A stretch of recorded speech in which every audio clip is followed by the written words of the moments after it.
Kaip nekalbadienis bus man toj. Pirma, turi dėti šaibą, kad gerai eitus darbas. Sveiki atvykę į Darbščių įrankų būrelį. Įrankiai turi būti patikimi. Stenkitės įrankius išmėtyti kuo toliau nuo savęs. Turim jau priekį, susiveržėm šarnyrus, susidėjom šplintukus, susiveržėm šitos, susiveržėm traukės.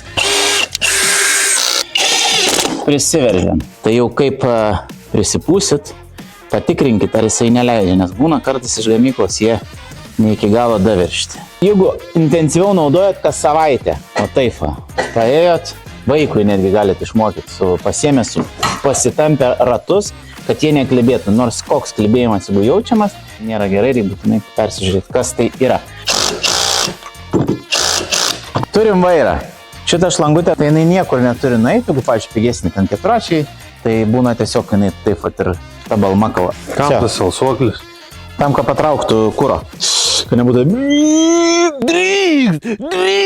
pliuso, minuso, prie minuso, čia žinot visą tą situaciją. Sekantis mūsų darbas jau kaip užkurti, šiaip video jau yra. Rimtą surinktą keturratį galite įsigyti 3 miestuose. Tai yra Klaipėda, Vilnius ir Kaunas. Jeigu tie pezalai jums tenkina ir patinka, ką mes čia šnekam, ar jums linksma, ar jums faina, galbūt net jums naudinga, tai pasiekit mumis.